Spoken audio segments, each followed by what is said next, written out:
बेटियों को बाहर ना निकालना। आपको तो मेरी 16 साल की उम्र थी तब मेरी शादी हो। मैं मेरी माँ को कहती थी, माँ मेरे से ये घूंघट, यानी हमारे ओला बोलते हैं भी, ओला मेरे से नहीं किया। कॉलेज में कभी नहीं गई, ना हमारे घर में अलाउ था, पर घर में जैसे बोलते हैं ना, घर बैठ के पढ़ ले, पेपर दे आना। तो मेरे हस्बैंड मेरे पेपर दिलवा लाते थे और घर में गाय भैंस का काम करके और मैं पढ़ लेती थी रात को। मेरी सास कहती है कि बेटा तो होना चाहिए, परंतु मैं बिल्कुल एक क्या कहते हैं, कुएं का मेंढक थी। मेरे को ABCD का ही नहीं पता था गुजरात में। पर मैं आपको मेरी दास्ता बता रही हूँ कि वहां भी मैंने 3 रुपए में थैली सिलना शुरू की। तब मेरे को कोई पता नहीं था भी राजनीति क्या है, अमित शाह जी क्या है। मैं आज यहाँ हूँ ना तो मेरे हस्बैंड की वजह से। तो हम क्यों ना चेकअप करवा लें। बिल्कुल बिल्कुल, होता है परिवार के लिए, परिवार के लिए कि एक बेटा हो जाए। तो गुजरात में मैंने 3 बार सोनोग्राफी करवाई, 3-3 महीने से।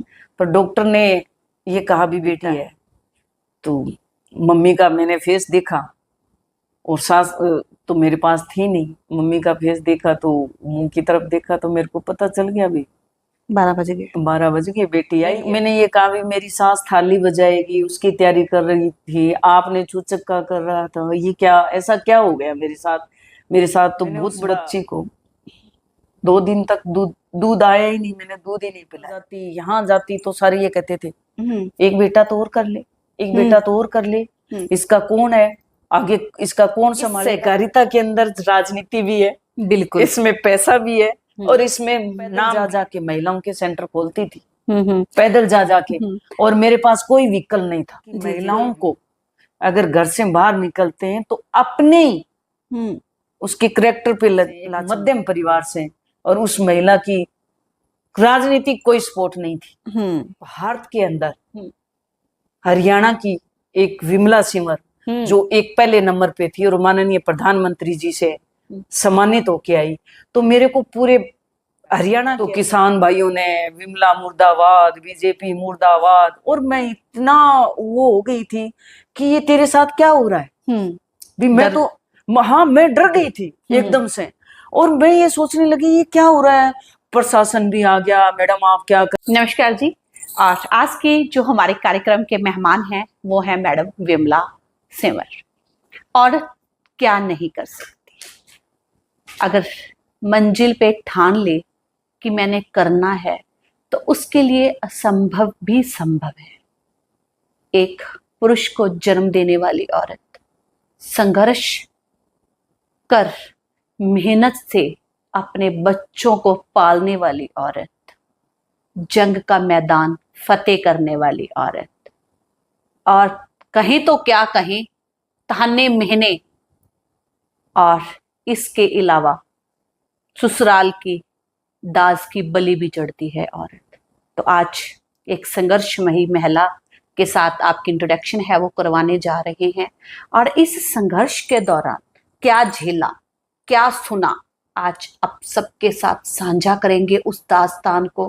कहते हैं ना, कहना बहुत आसान है, लेकिन जब उस वक्त से निकलते हैं और दुनिया की बातें सुनते हैं और वो जब वो संघर्ष सहना पड़ता है ना, तब पता चलता है कि आंधी और तूफान किसे कहते हैं। बोल तो सभी लेंगे, करना बहुत मुश्किल है।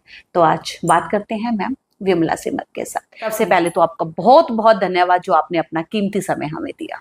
थैंक यू एपी मैम, मैं आपका धन्यवाद करती हूँ कि आपने मेरे को इस लायक समझा। जी जी। तो सबसे पहले तो मैम ये बताएं कि आप कैसे हो। मैं बहुत बढ़िया हूँ मैम, आपको देख के और भी अच्छी, और नाम आपका हैप्पी है तो हैप्पी तो खुश रहना होता है तो खुश है। जी जी जी जी जी। हाँ जी मैम, सबसे पहले आपके कैरियर से के बारे में पता करेंगे, कैसे आपने अपने कैरियर को सजोआ, कैसे बनाया। महिलाओं की बात करें तो बहुत सहलना पड़ता है, बहुत दर्द झेलने पड़ते हैं, और कई बार तो कुछ ऐसा सुनने को मिलता है कि जिसकी हम उम्मीद नहीं कर सकते थे कि यार ये मुंह पर तो मेरे थे, अब पीठ पीछे बेगाने हो गए। तो सब शुरुआत करते हैं आज के प्रोग्राम की। सबसे पहले मैम अपना जन्म स्थान और अपने माता पिता के बारे में बताएं।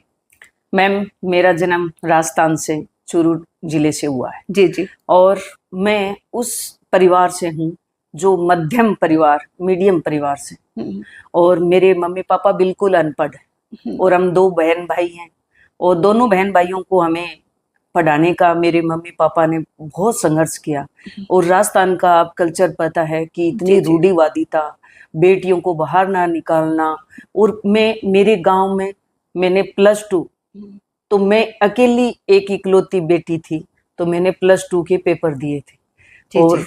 इसकी संघर्ष के साथ राजस्थान का हमारा ये कल्चर था।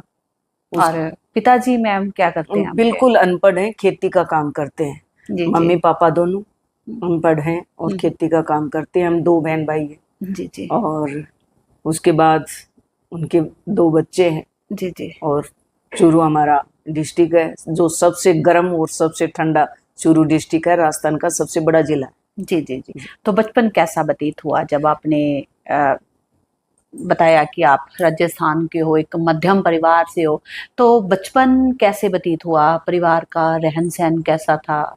कैसी व्यवस्थाएँ थी? देखो मैम, अगर मैं बचपन का बताऊं आपको, तो मेरी 16 साल की उम्र थी तब मेरी शादी हो गई थी।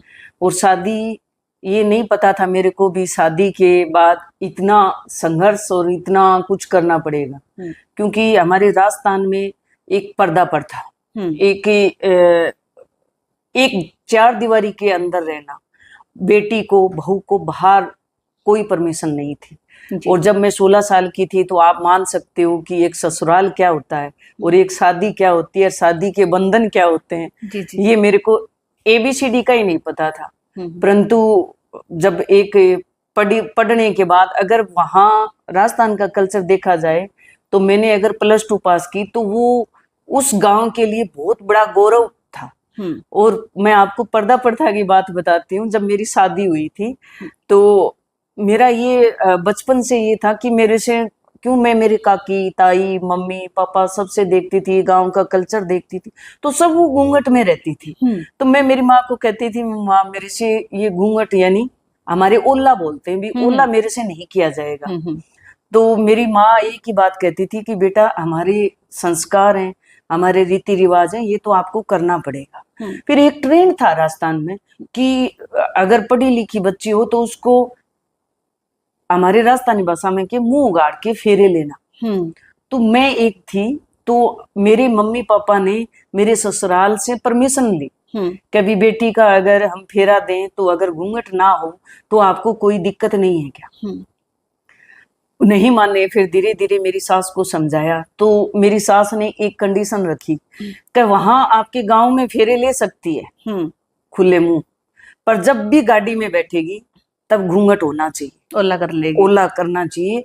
और तभी मैं बहू को बधारूंगी, यानी दुल्हन को नीचे गाड़ी से उतारूंगी। तो मेरी माँ ने ये कहा कि बेटा, संस्कार के प्रति अगर हम चलें तो यहाँ आपके ये जो हो जाएगा, आपका भी घूंघट भी नहीं होगा, पर जब गाड़ी में बैठेगी, ससुराल जाएगी, तो तेरे को मुंह ढकना पड़ेगा। तो मेरे को पता नहीं था, मेरे तो सबसे पहले मेरे माँ बाप ही थे। अगर माँ बाप ने कह दिया तो उसके लिए कोई इनकार नहीं था। मैं कही कोई बात नहीं। तो जब भी मैं दुल्हन बन के गाड़ी में बैठी, तो मेरा घूंघट पूरा करके और वहां गई, तो मेरी सास ने सबसे पहले संदेशा भेजा कि देख क्या हो, आप पहले मुंह ढका हुआ है या वो है। तो सबने ये कहा कि नहीं, ढका हुआ है। तो वहां मैं ढक के, अभी भी मैं आपको बताऊं कि जब भी मैं ससुराल जाती हूँ, मेरी सास मेरे पास आती है, हमारे राजस्थान की जो रीति रिवाज है उसको मैं फॉलो करती हूँ, जैसे संस्कार माँ बाप ने दिए हैं। तो मेरा एक हमेशा से एक नेचर रहा है कि मैं बच्चों के साथ बच्ची, बड़ों के साथ बड़ी, ऑफिसर के साथ ऑफिसर, और जो जहाँ हमारा परिवार है, हमारी फैमिली है, हमारे रीति रिवाज है, उस सब को मैं फॉलो करती हूँ मैम। क्योंकि हम तभी आगे बढ़ सकते हैं। ससुराल में आने के बाद तो मैम सारे, क्योंकि एक परिवार बिल्कुल चेंज हो जाता है। ये भी नहीं पता होता कि यहाँ आके हमें काम क्या करना। बिल्कुल कच्चे मकान थे हमारे, मैं ससुराल आई थी तो इतना ये नहीं था। पर हाँ, मेरे सास ससुर ने, मेरी इच्छा थी कि भी मैं पढ़ाई नहीं छोड़ूंगी। तो मेरी पढ़ाई के लिए मेरे मम्मी पापा ने कहा कि इसकी पढ़ने की इच्छा है तो इसको पढ़ने के लिए मना मत करना। तो हमारे सारे ससुराल से वैसे एजुकेशन में है, हमारे स्कूल भी है। तो मेरी +2 के पास उन्होंने first year, second year, third year, BA, MA सब करवाई, पर मैं करवाई घर पे। कॉलेज में कभी नहीं गई, ना हमारे घर में अलाउ था। पर घर में जैसे बोलते हैं ना, घर बैठ के पढ़ ले, पेपर दे आना, तो मेरे हस्बैंड मेरे पेपर दिलवा लाते थे और घर में गाय भैंस का काम करके और मैं पढ़ लेती थी रात को। और जब मैं 18 साल की थी तो मेरी बड़े वाली बेटी का जन्म हुआ था। मेरी 2 बेटियां हैं और दोनों बेटी मेरे गॉड गिफ्ट है। वैसे तो बेटी बचाओ बेटी पढ़ाओ का मैंने अवार्ड भी लिया था, परंतु राजस्थान का जो कल्चर है अभी भी मेरी सास कहती है कि बेटा तो होना चाहिए, परंतु मैं एक अहम दर्द निश्चय कर रखा है कि बेटा बेटी में कोई फर्क नहीं है। बड़े वाली बेटी मेरी जयपुर डॉक्टर का कोर्स कर रही है, छोटे वाली +2 में है। दोनों बेटियां अच्छी पढ़ लिख रही हैं। जी जी। तो शादी भी आपकी राजस्थान में ही? हाँ, राजस्थान। और हस्बैंड क्या करते हैं? मेरे हस्बैंड वैसे देखा जाए तो मैम मेरा परिवार क्या पीछे से क्या आगे से और यहाँ क्या, हम सारे ही सेवा भाव के काम करते हैं। मेरे हस्बैंड गौशाला में मैनेजर है, श्री गौशाला, जिसमें 4,500 गाय हैं, उसमें 150 कर्मचारी हैं। उसकी सेवा में हम वहीं रहते हैं और मैं भी जब इच्छा होती है तो गौओं की सेवा करती हूँ। और जब भी आप जैसों को और सबको ये कहती हूँ कि गौ दान और गाय को जो दान दिया जाता है वो कहीं भी ऐसा पुण्य नहीं है। तो गौशाला के लिए तो मैं हमेशा, गाँव में भी जाती हूँ तो गोदान के लिए हमेशा ही महिलाओं के साथ रहती हूँ। तो 1 रुपया दान डेली का और 1 रोटी गाय के लिए हमेशा मैं ये मोटिवेशनल महिलाओं को बोलती हूँ, क्योंकि गऊ को जो दान दिया जाता है, आज भगवान ने मेरे को यहाँ इस मुकाम पे पहुंचाया है, तो हो सकता है मेरी समाज सेवा का, मेरे गोदान का, मेरे पति गौ सेवा कर रहे हैं, तो आज मैं इस लायक आपके सामने बैठी हूँ। नहीं तो मैं राजस्थान में वो ही चूल्हे चौके तक रह जाती। तो भगवान ने जो मेरे साथ जो किया है और मेरे को इस मुकाम में, मैंने कभी नहीं सोचा कि मेरे साथ ये होगा, मैं इस मुकाम पे पहुंचूंगी या मैं समाज सेवा करूंगी, मैं राजनीति में आऊंगी। हाँ, राजस्थान में थी मैं तो मैं आरएसएस संगठन से जरूर जुड़ी हुई थी भी। जो रीति नीति सरकार की ये सब मेरे को, ये मेरे मामा जी राजनीति में हैं तो मैं नान के जाती थी तो सुनती थी, बड़ा मेरे को अच्छा लगता था उनके पास बैठ के मैं सुनती थी भी ये कितना अच्छा काम कर रहे हैं। सारे लोग इकट्ठे घर आके बोलते थे हमारे ये समस्या है, ये समस्या है। तो आरएसएस से आप कब जुड़े? मैम वैसे देखा जाए तो आरएसएस से तो मेरा, मैं तारानगर में, जब आपको एक बात बताना चाहूँ कि मैं 8वीं से लेके +2 तक गुरुकुल में पढ़ी थी। मेरी गुरुकुल की पढ़ाई है और आर्य समाज जी मेरा पूरा परिवार है और मैं आर्य समाज को बहुत ज्यादा मानती हूँ और यहाँ भी मैं आर्य समाज की प्रधान। तो गुरुकुल में पढ़ी थी, तब से मैं आरएसएस का और आर्य समाज का कोई ज्यादा वो लंबा चौड़ा वो नहीं था। फिर हमारी महिलाओं की अलग, बच्चियों की अलग थी, हमें ट्रेनिंग दी जाती थी और उसमें हमें कैसे हमारा बचाव करना, ये हमारी 1 घंटे क्लास लगती थी। हम पढ़ते थे तब भी हमें एक टीचर सिखाने आती थी।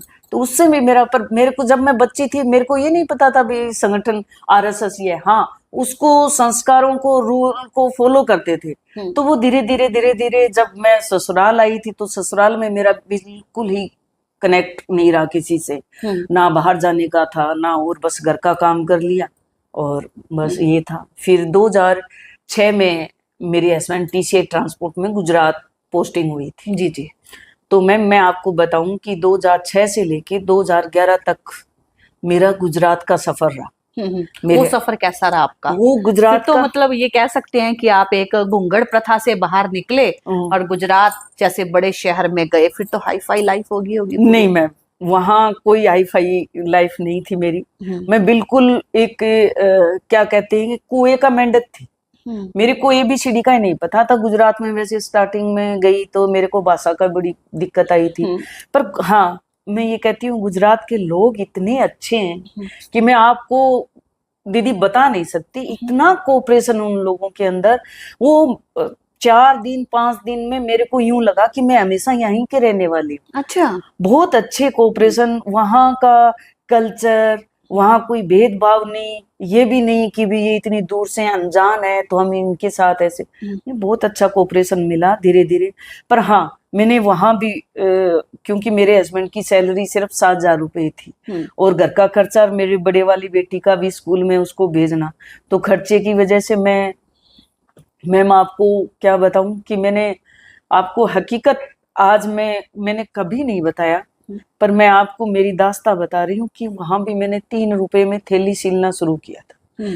क्योंकि 3 रुपए में मैं दिन में 10 रुपए, 15 रुपए, 20 रुपए, अड़ोस पड़ोस में लोग, ये बेडशीट हो गई, ये बचा हुआ कपड़ा हो गया, उनकी मैं थैली सीलती थी। और उस थैली से मैं ये सोचती थी, गुजरात में साग बाजी बोलते हैं सब्जी को, मैंने सोचा भी साग सब्जी के भी हो जाए, कभी दूध के भी हो जाए। तो मैंने मेरा 3-4 साल तक ऐसे कल्चर व्यतीत किया। पर हाँ, मेरे सामने बहुत बड़ी फैमिली रहती थी, वो सारे गवर्नमेंट, वो मैं आपको अभी भी मैं उनको याद करती हूँ तो मेरे एकदम उनके सामने पिक्चर आती है। वो दीपक दादा थे और मैंने पहले भी मेरे इंटरव्यू में बताया कि उनका जो मेरे ऊपर सानिध्य रहा, उनका गुजरात का जो मेरे ऊपर रहा, उन्होंने मेरे इतनी सपोर्ट करी। उन्होंने धीरे धीरे, गुजरात में कोऑपरेटिव सिस्टम बहुत अच्छा है मैम, मंडली बोलते हैं, यहाँ कोऑपरेटिव सोसाइटी बोलते हैं, वहाँ मंडली बोलते हैं। उन्होंने मेरे को धीरे धीरे कहा कि 3 रुपए में बेटा सारे दिन तू सिलाई करती है, क्या बनता है तेरा? मैं क्यों बाबूजी, जो भी है घर बैठ के कर रही हूँ, बाहर तो मेरे को किसी का कुछ ABCD का ही नहीं पता, मैं अनजान है शहर के अनजान हूँ, लिए। मैं कहाँ जाऊं, किसके साथ जाऊं। तो उन्होंने, क्योंकि मेरी इतनी अच्छी मदद करी, उन्होंने मेरी दूध की मंडली बोलते हैं, तो दूध की सोसाइटी से जोड़ा मेरे को। तो वहां मैं पढ़ी लिखी तो थी थोड़ी सी, वैसे मैंने BA कर ली थी, और तब बोले कि आप लिखा पढ़ी का काम कर लो वहां काउंटर पर बैठ के। तो मैंने वहां गुजरात में मंडली में काम किया। फिर धीरे धीरे मैंने गाँव में मैं जाने लगी थी। वहाँ खेड़ा सोसाइटी है जो पूरे भारत में फेमस है, खेड़ा सोसाइटी। सबसे शुरुआत सहकारिता की वहीं से हुई और माननीय अमित शाह जी भी वहाँ के प्रधान थे। तब मेरे को कोई पता नहीं था भी राजनीति क्या है, अमित शाह जी क्या है, पर मैं मेरी रोजी रोटी के लिए वहाँ काम करने जाती थी। 7 साल मैडम मेरा यही कल्चर रहा। वहाँ मैंने कोऑपरेटिव सोसाइटी में काम किया। फिर मेरे को कभी टाइम मिलता था, रविवार आता था तो मैं थैली भी सील लेती थी। फिर एक वहाँ है, मोती मणियों का काम बहुत है, हाथ से हैंड वर्किंग का काम बहुत है। तो वहां भी अब इकट्ठी होके बहने, हम मोतियों का काम, आपने जैसे साड़ी डाल रखी है, जी जी। तो उसमें भी मेरे पास अभी तक वो साड़ी पड़ी है, उसमें हम मोती बना बना के, उसकी लेस बना के, बहुत अच्छा हम मिल के काम करते थे। तो उसके भी हमें 10 पैसे 25 पैसे, वहाँ 25 पैसे मिलते थे। 4 अगर आप स्टोन बनाओगे तो 1 रुपया बनता था। ऐसे करके मैं वहाँ, मेरा गुजरात का कल्चर बच्चे के संघर्ष काफी रहा आपका। जी मैम। 7 साल आपने गुजरात के अंदर व्यतीत किए। तो आपके हस्बैंड के साथ आपका कितना कोऑपरेट था, उन्होंने कितना सहयोग किया आपको? मैम मैं आज यहाँ हूँ ना, तो मेरे हस्बैंड की वजह से। मेरे को सबसे ज्यादा कोऑपरेट मेरे हस्बैंड ने किया और कर भी रहे। किया क्या, कर भी रहे। आज जो भी हूँ मैं यहाँ हूँ तो मेरे हस्बैंड की वजह से हूँ। हमेशा उसने, वो बहुत इंटेलिजेंट है, कंप्यूटर साइंस MA है, MA इंग्लिश है, और उनका जो माइंड है, उन्होंने कभी मेरे को नहीं टोका भी तुम। हाँ, हमारे दोनों की बहुत ज्यादा अंडरस्टैंडिंग है, बहुत ज्यादा। कभी मेरे को उन्होंने तुम कह के नहीं बोला। और हाँ, ये क्लियर है हमारी कि जो भी मैं काम करती हूँ, जहां भी जाती हूँ, सबसे पहले मैं उनको बताती हूँ भी ये काम है।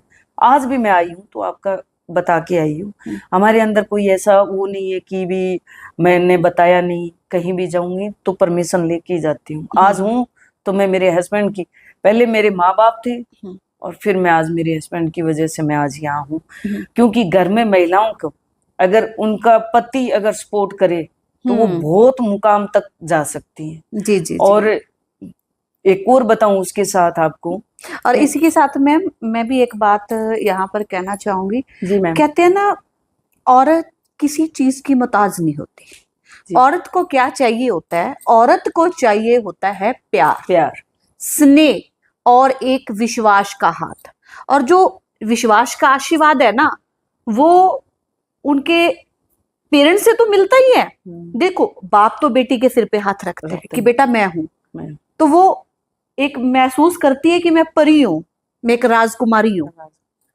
फिर वही स्नेह का हाथ एक भाई का होता है, तो वो ये सोचती है कि मुझे किसी का कोई डर नहीं, मेरा भाई मेरे साथ है। तो वो भाई भी एक चीज बोलता है, बहना मैं हूं। और जब वो साथ पति का मिल जाए ना, और हस्बैंड ये कह दे, यार काचे काट, मैं तेरे साथ हूं, तो वो हवा में उड़ती है। उसको ये होता है कि अब मुझे किसी की कोई परवाह नहीं, सबसे बड़ा विश्वास एक भगवान रूपी आशीर्वाद है, वो मेरे पति का मेरे साथ है। और वो बहुत कुछ कर लेती है, और कहीं पर पढ़ी लिखियों की डिग्रियां भी रुल जाती हैं। बिल्कुल, ये चीज होती है, छोड़ना नहीं कर सकती, मैं हूं। उस मैं हूं और इस मैं हूं में दिन रात का फर्क है। और जिसको पति वाली मैं हूं मिल जाए, तो वो तो औरत अपने आप में प्रधानमंत्री है। वो कहते हैं ना, घर तो चलाती है, दुनिया भी चलाती है। ये बिल्कुल सही है। बिल्कुल। जी तो मैम, मैं आपको बताना चाहती हूँ कि मेरी बड़ी बेटी थी, तो मैं बड़ी खुश हुई कि मेरी बेटी होगी। पर सास ने कहा भी पहली बार अगर बेटा हो जाता, मेरे पोता हो जाता तो बहुत अच्छा था, भी दूसरा बच्चा चलो जो भी मर्जी हो।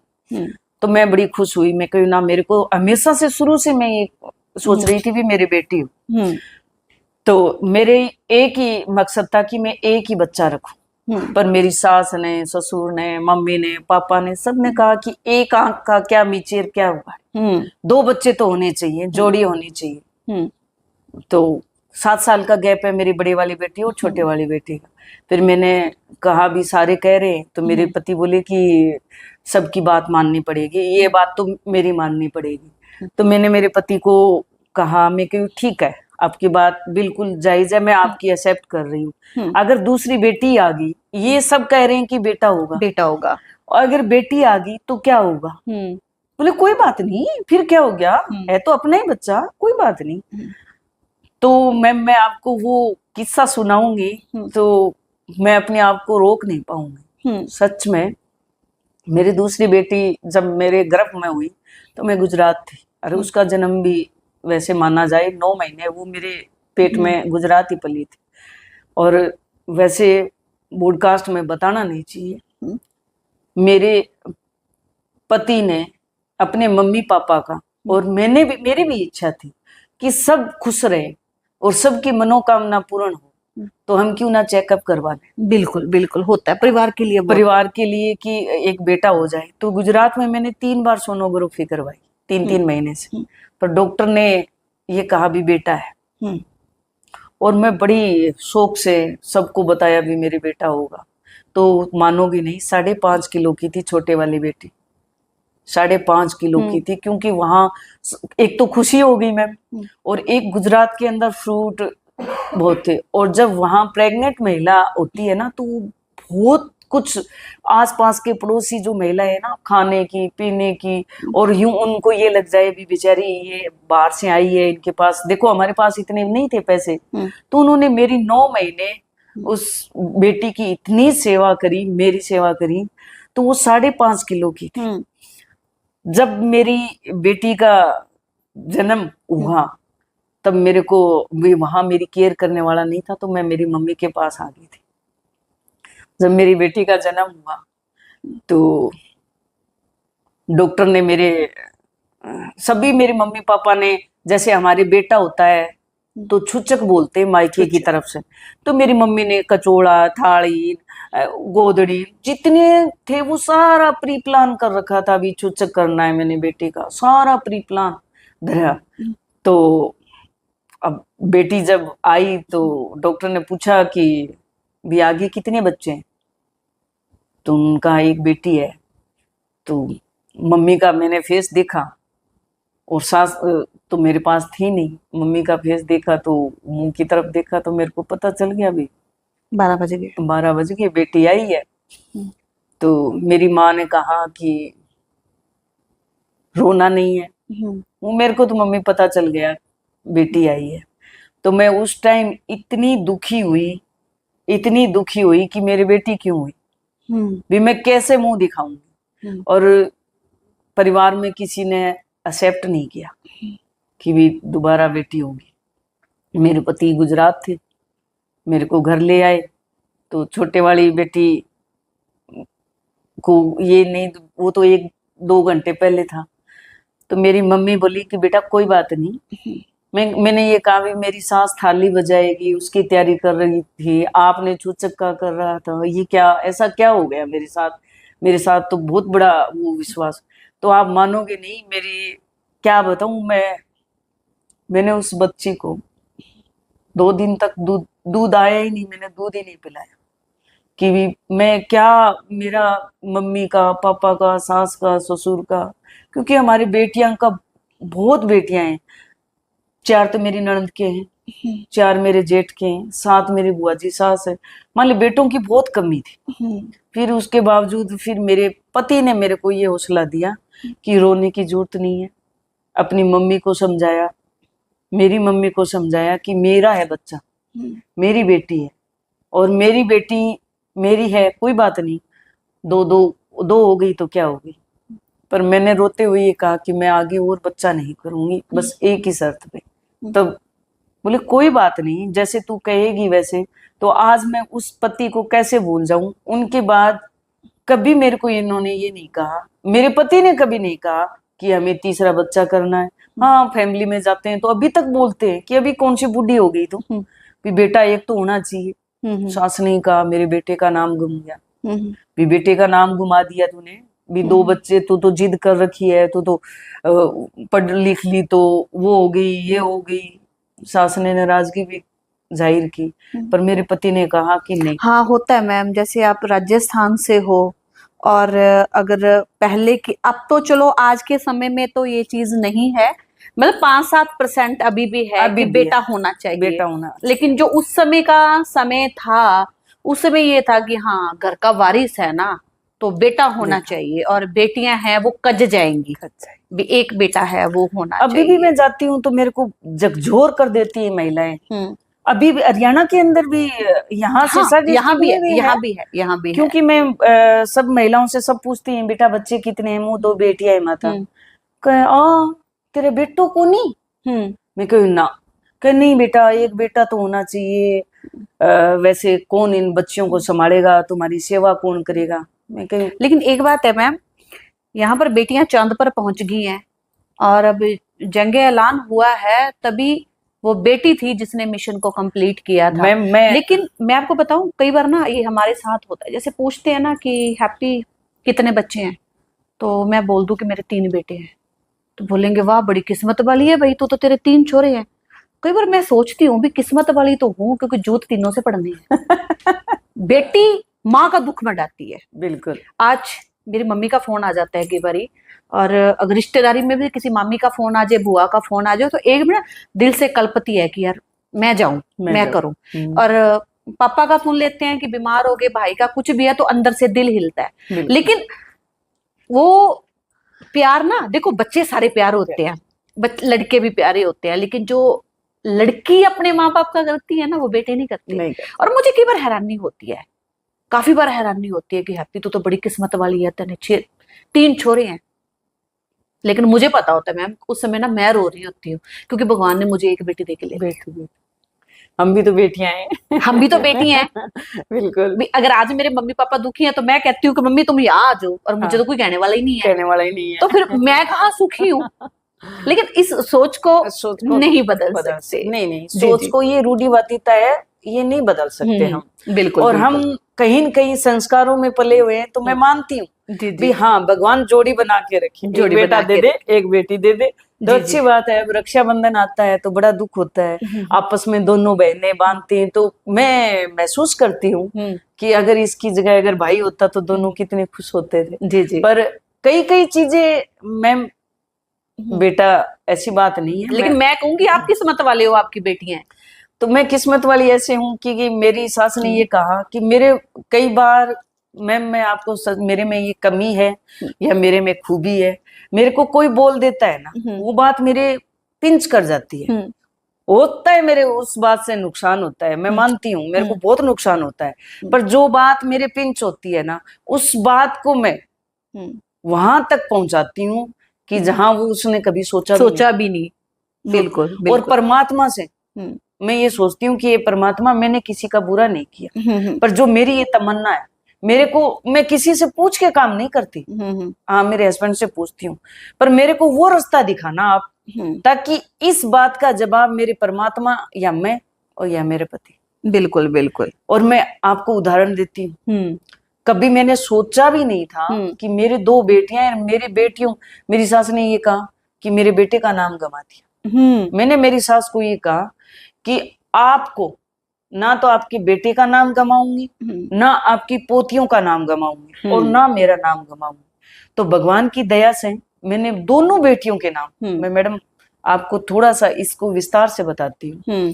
मेरे को परमात्मा ने ये कहा कि मेरे ये जुनून था कि मैं 2014 में 2011 में जब मैं यहाँ आई, तो मेरे दोनों बेटियां थी, तब मेरे जब भी मैं मायके जाती, ससुराल जाती, यहाँ जाती, तो सारे ये कहते थे एक बेटा तो और कर ले, एक बेटा तो और कर ले, इसका कौन है आगे, इसका कौन संभालेगा, तुम्हारा ये कौन।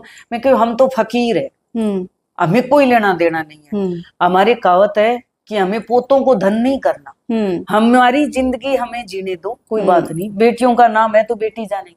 पर मैंने बड़ी वाली बेटी के नाम, मेरे को भगवान ने सद्बुद्धि दी, मैंने एक एनजीओ रजिस्ट्रेशन करवाया 2013 में। 11 में मैं गुजरात से आई थी, 2013 में मैंने एनजीओ रजिस्ट्रेशन करवाया था। मेरे को किसी ने गाइड नहीं किया, पर मेरे को जो गाइड करने वाले थे वो मेरे मामा जी थे। उन्होंने कहा कि शुरू से मेरे समाज सेवा का था, मेरे घर भी कोई गेस्ट आ जाता या कोई बाहर से आ जाता, बुजुर्ग लेडीज आ जाती, तो मैं उनकी बड़ी केयर करती थी, उनकी सेवा करना, तो मेरे सेवा भाव तो हमेशा से था। मैंने बेटी के नाम एनजीओ रजिस्ट्रेशन करवाया मैं, वो आज प्रतिभा एनजीओ आप इंटरनेशनल कहीं भी शो करके देख सकते हो। आज कहीं भी दिल्ली जाओ, पंचकुला जाओ, कहीं भी जाओ, किसी ऑफिस में जाओ, आप प्रतिभा एनजीओ से। प्रतिभा एनजीओ कैसे प्रतिभा जगानी थी मैंने महिलाओं के अंदर, उनके अंदर जो मेरी बेटी का नाम था, मैंने बेटी के नाम ही रजिस्ट्रेशन कराया हमको जब भी, क्योंकि ये जो डॉक्यूमेंटली काम है ये कभी खत्म नहीं होते, हम धरती पे रहें या ना रहें, पर हमारे जब बच्चे हैं वो चलता रहेगा। अगर हम कर्म अच्छे करेंगे ना तो हमारा काम सारा चलेगा, ऐसी बात नहीं है।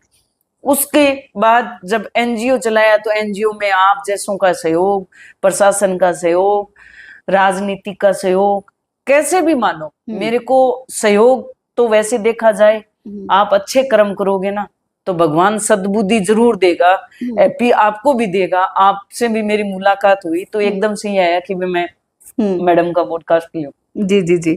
तो मैंने एनजीओ रजिस्ट्रेशन, आज मेरा एनजीओ भगवान की दया से बहुत अच्छा रन कर रहा है।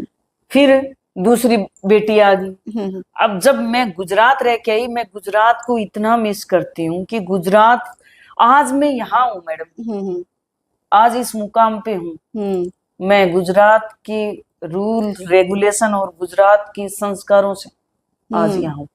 मैंने सहकारिता के अंदर, हरियाणा के अंदर एक अलग जगानी थी और मेरे को गुजरात वाला पैटर्न लागू करना था। अभी भी मेरा संघर्ष जारी है। मैंने छोटे वाली बेटी के, मैं 2014 में एनडीडीबी आनंद गुजरात का एक प्रोजेक्ट आया था और वो सहकारिता में वीटा मिल्क प्लांट में था मैडम। और वो जब एक वैकेंसी निकली तो मैंने उसमें फार्म भरा और उसमें मैं फिट एंड फार, मेरे सिलेक्शन हो गया था कॉन्ट्रैक्ट बेस पे ही। तो वीटा मिल्क प्लांट में 2014 से लेके 2019 तक मैंने सहकारिता के अंदर कोऑपरेटिव सोसाइटी यानी महिलाओं का समूह बनाकर 70 सरसा जिले में 70 महिला सोसाइटी बनाई मैंने, जो एक सोसाइटी, और 70 सोसाइटी तो अलग से थी। वो गुजरात का पैटर्न था मैडम, ना कि यहाँ का था। वो जो प्रोजेक्ट था एनडीडीबी आनंद गुजरात का प्रोजेक्ट था, उसमें मैं महिला उत्थान अधिकारी की पोस्ट पे थी। मेरे अंदर इतना जुनून था कि मैं सरसा जिला क्या हरियाणा के अंदर ऐसा काम करूं ताकि सहकारिता को जैसे गुजरात का पैटर्न है वो यहाँ लागू करूं। मैंने 5 साल मैडम खून पसीना इतना किया कि वीटा मिल्क प्लांट में पहले कोई महिला नहीं थी, और जब मैंने ज्वाइन किया तो हर कोऑपरेटिव सोसाइटी में, हर बीएमसी पे मैंने 33% महिलाओं की भागीदारी कर दी, और अभी भी 70 महिलाएं वो आज जिंदा नहीं है, सोसाइटियां मर चुकी हैं। पर जब महिला के साथ खड़ी ना हो तो ग्रामीण अंचल की महिलाएं आगे नहीं आ सकती, क्योंकि उनको भी एक उसका आंचल पकड़ के हम उसके आंचल के पास बैठते हैं, उनको समझाते हैं, तो मैडम एक महिला का साथ दे सकती है। मैं 2017 में मैंने, देखो मैं एक बिजनेस वुमेन हूँ, आपको मैं स्पष्ट और क्लियर बताना चाहती हूँ कि मेरा अहम काम है कि मैं कुछ करूं, और मैं मेरे दम पे करूं। और आज तो इस सरकार के अंदर कोई कमी नहीं है, काम करने वालों की कमी है, बिजनेस की कोई कमी नहीं है। मैंने जॉब के साथ साथ मैडम 2017 में मैंने दूसरी बेटी के नाम कोऑपरेटिव सोसाइटी बनाई, the Sirsa Sakshi fruit and vegetable cooperative marketing women society. और उसके अंदर आप ये मानोगी, जब बात आती है किसानों की, और मैं एक किसान की बेटी हूँ, मैंने एक प्रण लिया था कि मैं मेरी बेटी के नाम किसान की सोसाइटी बनाकर और एक रजिस्ट्रेशन कराऊं।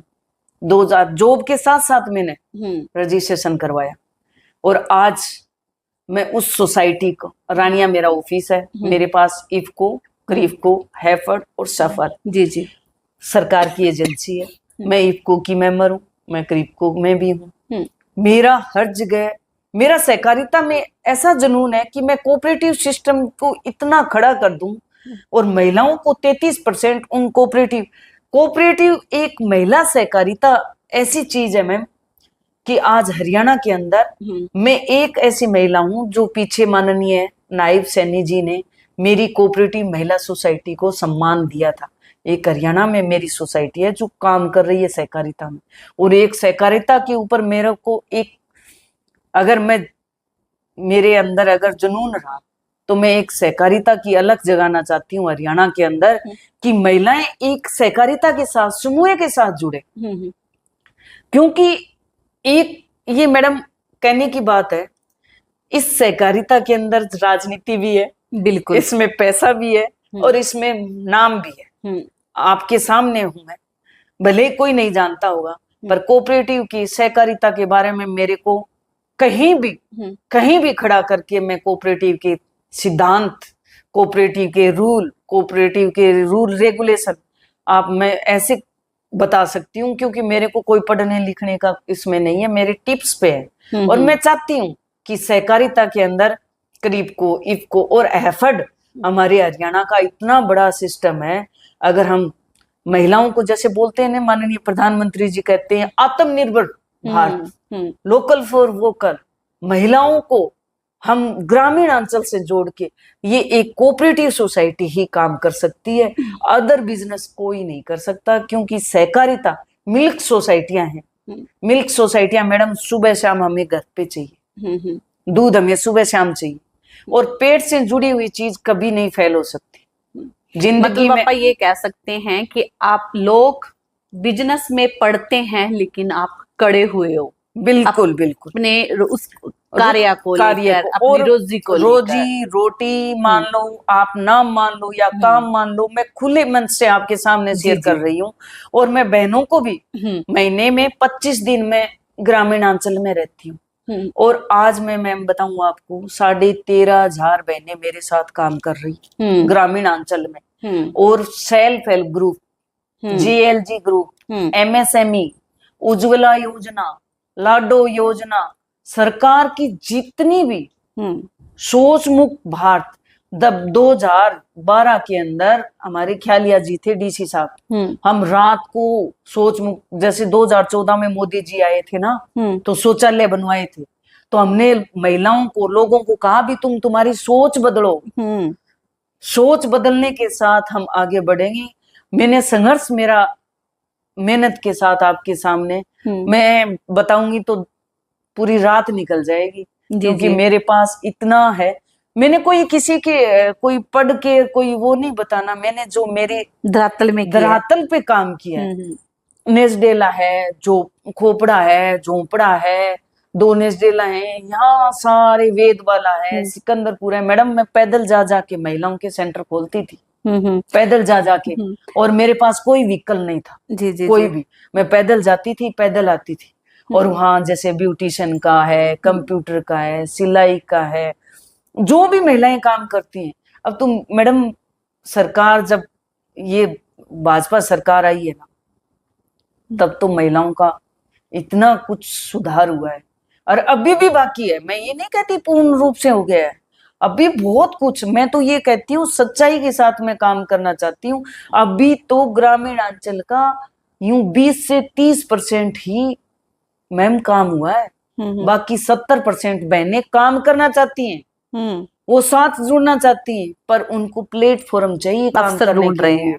वो पढ़ी लिखी, मेरे से भी अच्छी पढ़ी लिखी बैठी है घर में, वो चाहती हैं कि हमें कोई ऐसा प्लेटफॉर्म मिले और हम घर से बाहर निकलें, हम 2 पैसे भी कमाएं, हमारा नाम भी कमाएं, पर उनको जो प्लेटफॉर्म है वो उनकी सपोर्ट उनकी फैमिली से हो। मैं तो हमेशा उनके साथ, आपने देखा होगा कि जब भी मैं किसी भी गांव में, मैं 200-250 महिलाएं तो मेरे यूं टिप्स पे रहती हैं, उनके साथ में 24 घंटे उनके दुख दर्द में हमेशा विमला सिमर आगे आगे रहती हूँ। जी। आपने देखा भी होगा। हाँ। पर मेरा एक मकसद ये है कि जब तक मैं जिंदा हूँ तब तक मैं उन महिलाओं के साथ, मुझे कोई जरूरत नहीं है कि भी मेरे को कोई सरकार कुछ दे, क्योंकि सारा आज के टाइम में ऑनलाइन ऑनलाइन के सिस्टम है। बहनों को हाँ कई बार ये होता है 100 में से 80% 20% हम अभी मदद मैम कर सकते हैं। राजनीति का भी बीच में जिक्र कर रहे हैं, बिजनेस का भी आप जिक्र कर रहे हैं।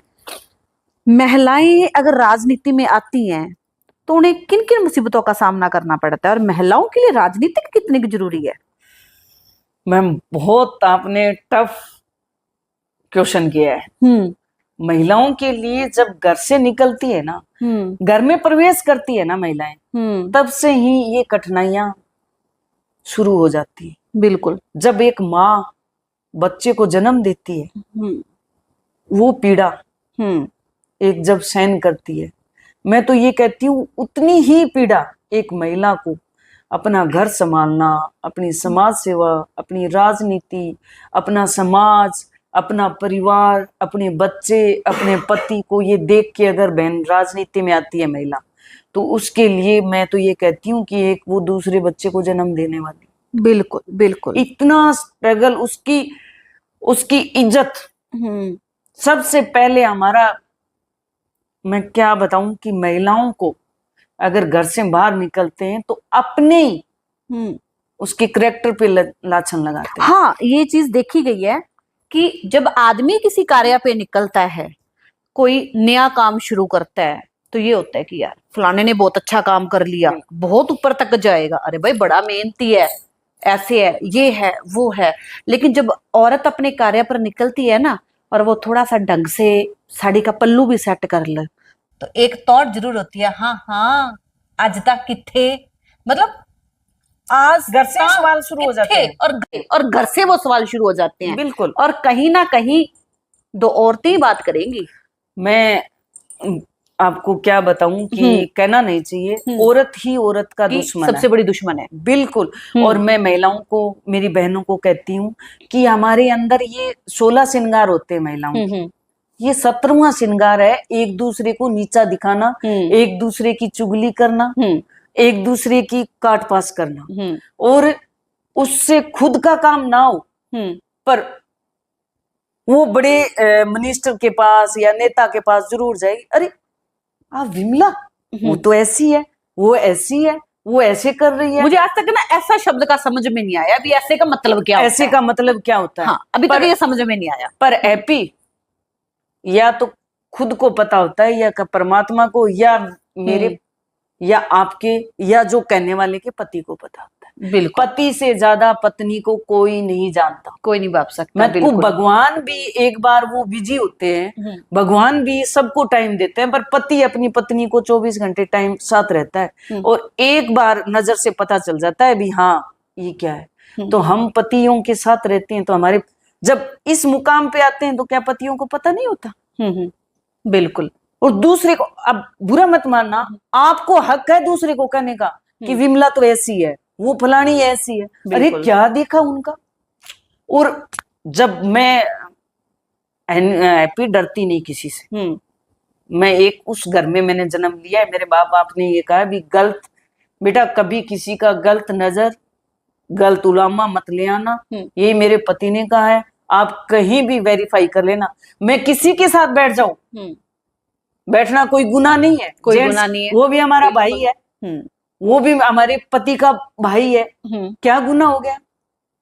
अब महिला जब राजनीति करेगी तो उसको साथ भी बैठना पड़ेगा, उनको साथ मुलाकात भी करनी पड़ेगी।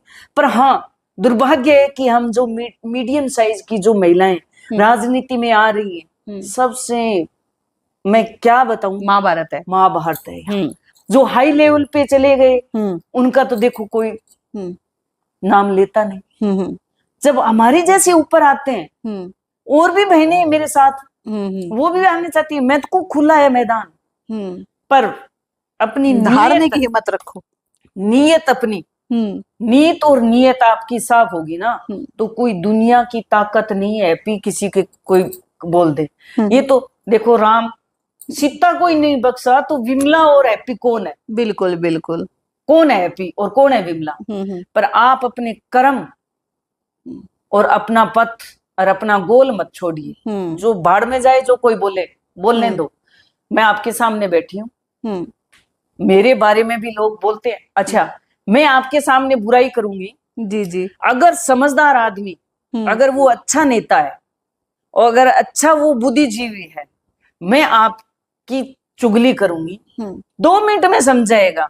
आज वो विमला की चुगली कर रही है, कल ने वो किसी और की भी करेंगे। बिल्कुल बिल्कुल बिल्कुल। तो आज की जो राजनीति है वो इतनी स्टिक हो गई है, स्मार्ट वर्किंग। हम तो लोग हैं हार्ड वर्किंग करने वाले, हमारे अंदर स्मार्ट वर्किंग नहीं है। हम तो जब काम होता है तो जाते हैं, नहीं तो कोई बात नहीं। हाँ, प्रशासन कोई भी हो, मैं आज यहाँ सिरसा के अंदर 2012 से देख रही हूँ, प्रशासन को अगर हम कोऑपरेट करें तो आपको, मैं ये चाहती हूँ भी राजनीति के बिना काम नहीं चलता, पर अगर प्रशासन आपको कोऑपरेट करे और प्रशासन को आप कोऑपरेट करो तो आपको कोई चीज की, मैं ये आपको बताना, सरकार की जितनी स्कीम आती है प्रशासन के पास ही आती है। बिल्कुल, और प्रशासन भी करने वाला होता है। तो अगर आप +2 पास हो, BA पास हो, तो आप घर बैठ के भी आप MSME, ये सारा आजकल ये चीज है, ये सब सिखा देती है। पर मेरा कहने का भाव है कि महिला के लिए जितना कठिन है, क्योंकि महिला एक जब घर से बाहर निकलती है ना, तो बहुत कुछ सोच समझ के निकलना पड़ता है। अगर उसको बाहर निकलना है, उसको राजनीति करनी है, तो मैम ये तो ताने सुनने पड़ेंगे, कांटों के ताज पर चलना पड़ेगा, कांटों के ताज पे चलना पड़ेगा। कहीं हो सकता है अपमान भी हो, कहीं हो सकता है, पर हाँ अपना गोल मत छोड़िए। अगर वहां आपका अपमान होता है तो चुप रह के और ऐसा काम करके दिखाएं ताकि उनको एक बार अंदर से फीलिंग तो जरूर आए। रात को सोते टाइम ये देखे भी हमने उसके लिए बुरा किया, ये तो हम तो सोच रहे हैं हाँ ये वो तो वहां पहुंच गई। बिल्कुल बिल्कुल, ये आपके अंदर काबिलियत होनी चाहिए। जी जी जी, और ये होना भी चाहिए। और मैं आपको खट्टे मीठे सवालों का तो जवाब दूंगी तो बहुत टाइम निकल जाएगा। बाकी मेरे अंदर जो संस्कार है, मेरा संगठन, मैं RSS राष्ट्र सेविका समिति की प्रथम वर्ष शिक्षित हूँ, और जो मेरा देश के लिए, जो राष्ट्र के लिए जज्बा है वो हैप्पी मैं कभी भी डिनाई नहीं कर सकती। मुझे किसी चीज की जरूरत नहीं है। जब समाज की बात आती है, जब देश की बात आती है, जब राष्ट्र की बात आती है, तब मेरे लिए मेरा परिवार भी दूर है। बिल्कुल, मैं बिल्कुल तैयार हूँ। अभी हाल में जब ये पहलगांव का जो सिंदूर वाला, जो मैं आपको गौरव महसूस, मैं आपको पॉडकास्ट के माध्यम से कहना चाहती हूँ, जहां भी मेरी जरूरत है देश के लिए, राष्ट्र के लिए, जो 2 मेरी बहनें वो इस देश की हैं, कुरैशी बहन, भूमिका जी, ये दोनों ने उस पाकिस्तान को खून के आंसू दिखाती है, तो क्या हम बूंद बूंद से घड़ा भरता है? वो भी दो मात्र शक्ति है, बिल्कुल। वो भी देवियां हैं। तो क्या हमारे अंदर, वो कहते हैं ना कि जब इतिहास रचा जाएगा तो भले ही डॉक्टर की उपाधि ना मिले, पर कहीं न कहीं उस लाइनों में, उस पेज पे सहयोग, जैसे चिड़िया एक चोंच भर के जंगल में आग बुझाने का प्रयास किया था, वैसे हमारा भी थोड़ा थोड़ा सहयोग हो देश के लिए, राष्ट्र के लिए। भगवान ने 24 घंटे दिए, बिल्कुल। तो 2 घंटे, 1 घंटा अपने लिए और 1 घंटा देश के लिए दे, तो भी कहाँ हम पहुंचे। जी जी मैम, ये बातें करेंगे तो काफी लंबा है। बिल्कुल। अब आते हैं मेन उस पे आते हैं कि आपको ड्रोन दीदी का खिताब भी मिला है और मोदी जी से भी आपकी मुलाकात हुई है, वो आपका पल कैसे थे? मैम, अगर उस मुकाम पे जाना होता है तो वो जो लास्ट मुकाम पे आ गए आप, जो पहले वाला मुकाम अगर देखा जाए तो वो भी एक माननीय प्रधानमंत्री तक जाना कोई एक छोटा आसान बात नहीं है। एक गरीब परिवार से, एक मध्यम परिवार से, और उस महिला की राजनीतिक कोई सपोर्ट नहीं थी। ये मेरे कर्म और मेरी मेहनत और मेरा काम। जब मैं इस बात का सबसे पहले माननीय, आज पूर्व में हमारे मुख्यमंत्री जी थे और आज कैबिनेट मंत्री माननीय मनोहर लाल जी को धन्यवाद देती हूँ कि उन्होंने ऑनलाइन वाला जो सिस्टम किया था, हो सकता है अगर मैनुअल होता तो मेरी बारी नहीं आती। ये मैं मैम आपको दिल से बताती हूँ, चाहे वो सरकार किसी की होती। उन्होंने एक 2022 में ऑनलाइन फार्म निकाला था एग्रीकल्चर में कि एग्रीकल्चर के अंदर ड्रोन प्रशिक्षण, क्योंकि ये 2022 में माननीय प्रधानमंत्री जी ने लाल किले से बोला था कि मैं पूरे भारत में 15,000 बहनों को नमो ड्रोन दीदी बनाएंगे हम, और उनको एग्रीकल्चर में लेके जाएंगे। और मैं एक और बता दूं आपको, मैं हमेशा माननीय प्रधानमंत्री जी का और सरकार की स्कीमें ऑनलाइन पढ़ती रहती हूँ, माथा मारती रहती हूँ भी, हम क्या ले सकते हैं और ग्रामीण क्षेत्र की बहनों को हम क्या दे सकते हैं। तब मोदी जी ने सेल्फ हेल्प ग्रुप की चर्चा की, विश्व सहायता समूह की ग्रुप की बहनों को हम 15,000 महिलाएं को ट्रेनिंग देंगे और उनको ड्रोन देंगे। तब मैं क्योंकि मेरा एक बिजनेस है मैम एग्रीकल्चर का, किसानों के प्रति, रानिया मेरा ऑफिस है, मैंने आपको बताया, और इसी एग्रीकल्चर के साथ मेरा ये जुड़ा हुआ काम था। तो ये जब माननीय मुख्यमंत्री जी थे मनोहर लाल जी, इन्होंने एक ऑनलाइन पोर्टल खोला, अगर कोई इच्छुक है, महिला हो चाहे पुरुष हो, तो उसमें टर्म कंडीशन रखी थी भी 100 में से 80 नंबर बनेंगे, उसको ड्रोन का प्रशिक्षण दिया जाएगा। वो 2022 की बात थी मैम। 2022 में मैंने मेरे हस्बैंड से कहा भी मेरे को भरना है। मेरे को बोले बावड़ी हो रही है क्या, तेरी कहाँ बारी आएगी, तू क्या करेगी, ड्रोन होता क्या है। मेरा हमेशा जुनून होता है भी सरकार की जितनी स्कीम है ना, अप्लाई जरूर करो, मिले चाहे ना मिले, मिले या ना मिले, मैं ट्राई जरूर करती हूँ, कोशिश जरूर करती हूँ। उसका 100 में से 80% परिणाम भी आता है मेरे, और मिलता भी है। मिलता नहीं तो अनुभव जरूर मिलता है, एक्सपीरियंस जरूर मिलता है।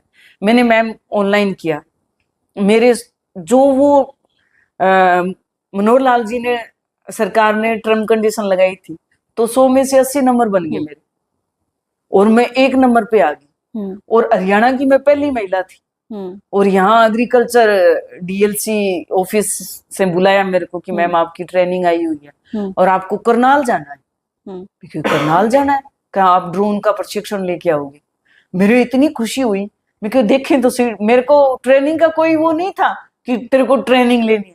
मेरी ये खुशी हुई भी मैं ड्रोन देखूं तो सही, ड्रोन है क्या। सच में बताऊं मैम, 7 दिन में ट्रेनिंग लेके आई, मेरा 1 रुपया नहीं लगा। 7 दिन इतनी फैसिलिटी, इतना दृश्य, वहां सेंटर है सरकारी, मैंने वहां ड्रोन 7 दिन ट्रेनिंग ली। 3 दिन हमारी थ्योरी दी, 2 दिन हमारी प्रैक्टिस की। तब मेरे अंदर जुनून आया कि ये तो स्कीम बहुत बड़ी है। और मेरे अंदर कोई कुछ भी बोले, एपी मेरे अंदर कभी ये नेगेटिविटी नहीं आती कि मैं अकेली लूं। मेरे वहां ये आया कि सेल्फ हेल्प ग्रुप की बहनें और मेरे साथ इतनी जुड़ी हुई है, तो अकेली विमला क्यों, हम सारी बहनों को बना सकते हैं। तो मैम वहां से मैं सीख के आई, वहां 7 दिन की ट्रेनिंग ली। वहां मेरे को बहुत अच्छा लगा कि एक जुनून होता है नहीं, एक सबसे अलग काम करे। और ये हमेशा है मेरे कि मैं कुछ हटके काम करूं, मैं कुछ अलग काम करूं। मैंने वहां से प्रशिक्षण लेके वहां मेरा इंटरव्यू हुआ, जैसे आप ले रहे हो वहां करनाल में, और वो मेरे पास सारी कटिंग भी पड़ी है, मेरे पास इंटरव्यू भी पड़ा है। मैं ही एक महिला थी, तो 100 में से 80 नंबर बन के मैं ट्रेनिंग लेके आई। फिर मैंने अलग जगाई। मैं वहां से आते ही मैं घर नहीं बैठी, मैं ड्रोन की ट्रेनिंग लेके आई, तो मैं और भी सिरसा जिले से बहनों को जोड़ू। पर मेरे जब तक मिनिस्ट्री के अंदर एग्रीकल्चर में इफ्को के साथ, क्रिप्को के साथ मेरा काम था, तो मैं सबको बोलती थी ड्रोन की ट्रेनिंग आए तो मेरे को बताना। मैं यहाँ तो थी मैम छोटी, जैसे स्मॉल की थी, मीडियम उससे बड़ी होती है। मैंने कहा मैं मीडियम की ट्रेनिंग लूंगी और बहनों को भी दिलाऊंगी। मैंने तो स्मॉल की ली। भगवान ने मेरी दुआएं सुनी और मिनिस्ट्री से क्रिप्को के माध्यम से प्रोजेक्ट आ गया। और क्रिप्को को पता था कि मेरे साथ महिलाएं जुड़ी हुई हैं, उन्होंने मेरे को बुलाया और मैं सिरसा जिले से 15 बहनें लेके गई थी। और 15 में से 10 हमारा मानेसर ट्रेनिंग सेंटर आया था। वहां जाके और भी जुनून हो गया। पर वहां में जो हमने 10 दिन बिताए वो बहुत कठिन। जनवरी का महीना था, इतनी धुंध थी, धुंध में हम फ्लाइंग नहीं कर सकते थे। पर मेरे अंदर ये था कि मैं सिरसा जिला नहीं, मैं पूरे हरियाणा के अंदर ये अलग जगाऊं। मैंने 2 महीने सिरसा से मैं 10 बहनें लेके गई, 15 लेके गई, सॉरी 10 ही पास हो पाई। उसका ऑनलाइन पेपर होता है, विद कैमरे के सामने होता है, डीजीसी अप्रूवल देता है, इसके बहुत लंबी चौड़ी वो होती है। हम ये चाहें भी हम ले आए वो नहीं, पर वो कंडीशन क्या थी, जो सेल्फ हेल्प ग्रुप की बहनें उन्हीं को फ्री में ट्रेनिंग, हमारा 1 रुपया नहीं लगा, ना तो आने का, ना जाने का, ना रहने का।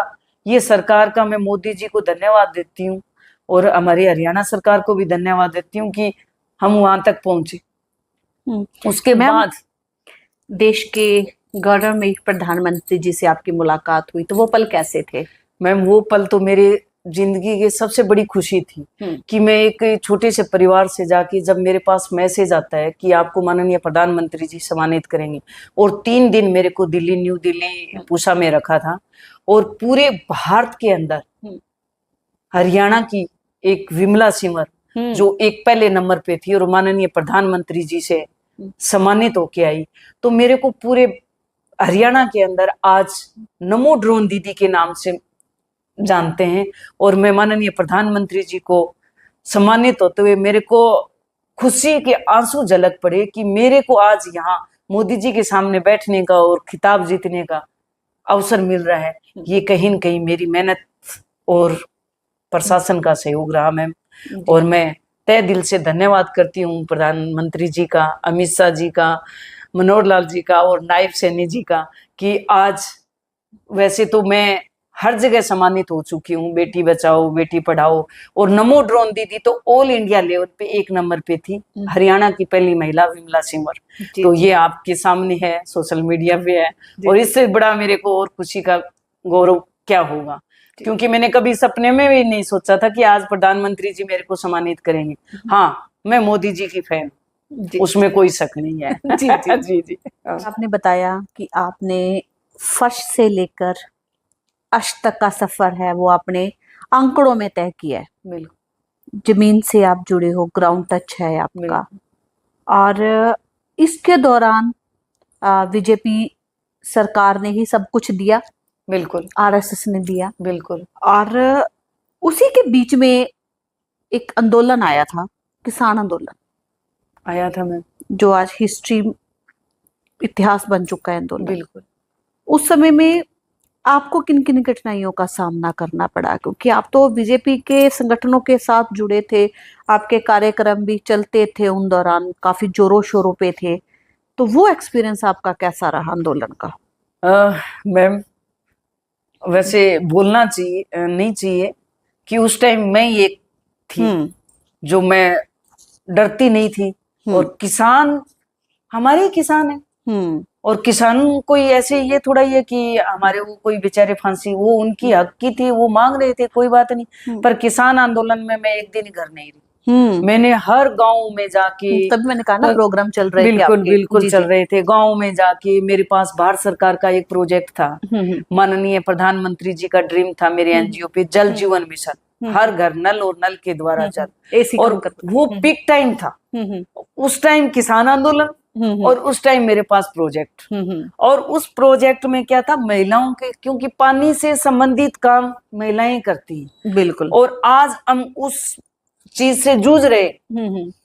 तब मैम जब किसान आंदोलन था तो मेरा एक सेमिनार रखा हुआ था, और मैंने, महिला दिवस था, 8 मार्च था। हाँ, 8 मार्च था, और मैंने कम से कम 200 महिलाएं इकट्ठी कर रखी थी। और किसान भाइयों को पता चला कि बीजेपी की महिला नेत्री ने और वहां प्रोग्राम कर रखा है, तो किसान भाइयों ने विमला मुर्दाबाद, बीजेपी मुर्दाबाद। और मैं इतना वो हो गई थी कि ये तेरे साथ क्या हो रहा है। भी मैं तो, हाँ, मैं डर गई थी एकदम से। और मैं ये सोचने लगी ये क्या हो रहा है, प्रशासन भी आ गया, मैडम आप क्या कर रहे हो। पर जब महिलाएं थी, वो मैडम मेरे साथ थी, बैनर मेरा वो लगा हुआ था। 8 मार्च थी, महिला दिवस था, और किसान भाई आ गए थे, टूट टूट के पड़ने लगे थे कि विमला सिंवर को बाहर निकालो, ये करो। प्रशासन आ गई थी, पर मैंने हिम्मत नहीं आ रही। मैंने उनसे हाथ जोड़ के कहा कि मेरी एक बार आप बात सुन लो, मैं कोई उग्रवादी नहीं हूँ, मैं कोई देशद्रोही नहीं हूँ, मैं भी एक किसान की बेटी हूँ। एक बार मेरे को आप मेरी बात सुनने का मौका दें, उसके बाद जो मर्जी, मैं आपके साथ बैठी हूँ, आप जो मर्जी। क्योंकि मैम किसान भी हमारे भाई हैं। बिल्कुल बिल्कुल। और किसान भी कोई चाचा है, कोई ताऊ है, कोई कुछ भी है। तो मैं भी एक किसान की बेटी हूँ, मैं भी एग्रीकल्चर से जुड़ी हुई हूँ। तो उन्होंने मेरी बात सुनी, बोले बताओ बहन जी, आप बात बताओ। मैं कहूँ, पानी एक ऐसी चीज है कि हम इसको खरीद नहीं सकते और ना हम बना सकते। और सरकार का प्रोजेक्ट है, हमारा ही फायदा है। अगर हमारे फसलों में पानी नहीं लगेगा तो हम किसान किस चीज के, हम कैसे हम अपनी फसल को उत्पादन करेंगे, हम कैसे खाएंगे, हम भूखे मर जाएंगे। तो मैं तो पानी बचाओ का और बहनों को समझा रही हूँ कि हमारा नल खुला ना छोड़े। और आज महिला दिवस है, और महिला दिवस पे मैं एक जल बचाओ की शपथ दिलवाने के लिए 20 गांवों से हमारी बहनें आई हुई हैं। तो मैं किसान भाइयों के साथ हाथ जोड़ के, और उन्होंने मेरे को बहुत कोऑपरेट किया। उनको मैंने समझाया, उनको मंच भी साझा करने को दिया, और प्रशासन ने भी सपोर्ट करी, ऐसी बात नहीं है। पर कहीं न कहीं जब वो मैं आ जाती है ना, वहां फिर किसान भी कम नहीं है, फिर हम भी कम नहीं। जी जी। मतलब प्रोग्राम अच्छा हो गया। प्रोग्राम हमारा बहुत अच्छा हुआ, किसान भाई भी माने, और हमने उनको समझाया, और इवन हमारी रिफ्रेशमेंट भी उन्होंने साझा करी। वही यादगार पल बन गया। वो मेरा एक यादगार पल था। और क्योंकि उन्होंने ये कहा भी मोदी जी ऐसे हैं, मैं बोली देखो मैं मोदी जी की फैन हूँ, और मोदी जी की देन से आज ये प्रोग्राम हो रहा है। पर मैं मेरा प्रोग्राम मिस नहीं करूंगी, प्रोग्राम करूंगी, जल जीवन मिशन का करूंगी। आज महिला दिवस है, और मेरी बात आप मानो तो ठीक है, आप हमारे प्रोग्राम में साझे हो जाओ। भाइयों ने बहुत अच्छी बात सुनी, मानी, और हमारा सहयोग किया। तो ये मेरा एक किसान आंदोलन का, और ऐसी बात नहीं है, अगर आपके अंदर गट्स है, चाहे वो किसान आंदोलन नहीं, वो कुछ भी आंदोलन हो, वो कुछ भी झगड़ा हो, पर जब हम हाथ जोड़ के निम्रता कहते हैं ना, निम्रता के साथ, हाँ, हाँ, बिल्कुल, भी आप बिल्कुल। मेरे चाचा हो, आप मेरे ताऊ, हम महिलाएं, तो ये ऐसा काम है, तो मान जाते हैं, मान गए बेचारे। ऐसी बात नहीं है कि भी नहीं माने। तो अगर हम एक कहेंगे तो दो, एक अंगुली करेंगे तो अपने पास, तीन अपने पास है। तो हम मिलके काम करें तो ऐसी बात नहीं है। कोई भी चीज हो, झगड़ा कोई भी हो, जितना बढ़ाएंगे बढ़ेगा। मैं तो कई बार मेरी गलती हो जाती है, मैं तो सॉरी फील कर देती हूँ, गलती होगी। सही बात है, बिल्कुल गलती होगी। जी जी। अब मैम कुछ सवाल राजनीति से हटकर, विमला सिंवर का शौक क्या है?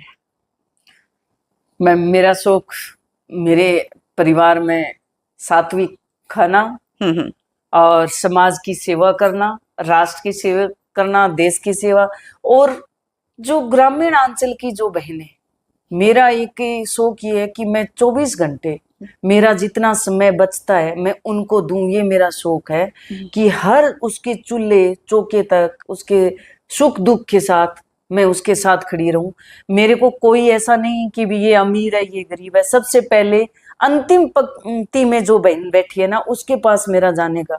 और आप मेरी सोशल मीडिया भी देख सकते हो, आप मेरे प्रोग्राम, मेरे पास वो बहनें जुड़ी हैं जो ग्राउंड लेवल की हैं, वो उस परिवार से जुड़ी हुई हैं, वो आर्थिक स्थिति से कमजोर हैं। हम उनका मनोबल नहीं गिरने देती मैं, जहां तक मेरा है। मेरा ये राजनीतिक में आगे जाना चाहोगे?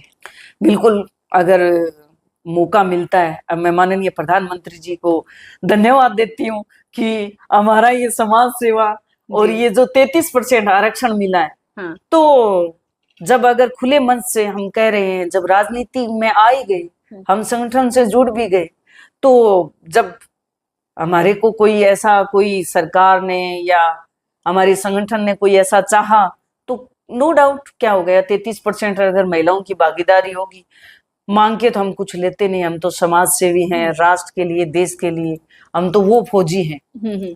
तो कोई दिक्कत नहीं है, मिलेगा अगर तो छोड़ेंगे नहीं। मिलेगा तो हम सेवा करेंगे और नहीं मिलेगा तो सेवा हमारी तत्पर है। ये नहीं कि नहीं मिला तो हम घर बैठ गए, नहीं, मतलब ही नहीं है। हम देश के लिए, राष्ट्र के लिए और समाज सेवा के लिए, और हम तो उस संगठन के नेता सिपाही हैं और उस राष्ट्र सेविका समिति की सेविका है हम, तो हमें तो कोई लालच तो है नहीं कि भी हमें ये मिले वो मिले। देंगे तो सेवा कर देंगे, नहीं तो काम कर ही रहे हैं, रूटीन में चल ही रहा है। जी, गाड़ी कौन सी पसंद है? गाड़ी तो मैम 2 टांगों वाली पसंद है भी। जब साइकिल भी हो, गाड़ी हो, तो बस टाइम की बचत हो जाती है, बाकी गाड़ी गाड़ी होती है। वैसे करेटा पसंद है मेरे को। और करेटा, विदेश जाने का कितना शौक है? हाँ जी, विदेश जाने का कितना शौक? विदेश तो मेरे देश से ऊपर मेरे लिए कुछ भी नहीं है। मैं देश से, भारत देश से जो प्रेम करती हूँ वो करती हूँ। बाकी बिजनेस के तौर पे अगर मेरे को जाना पड़ा तो मैं जा भी सकती हूँ, क्योंकि हमारा जो भारत का, मैं बिजनेस पे वहीं आती हूँ। एक्सपोर्ट इम्पोर्ट का काम करना पड़ा और मैं करना भी चाहती हूँ, क्योंकि कोऑपरेटिव के माध्यम अमित शाह जी ने 3 ऐसी संस्थाएं बनाई और मैं उसकी फाउंडर भी हूँ। और मैं चाहती हूँ कि हमारी भारत की जो चीजें हैं वो हम एक्सपोर्ट करें।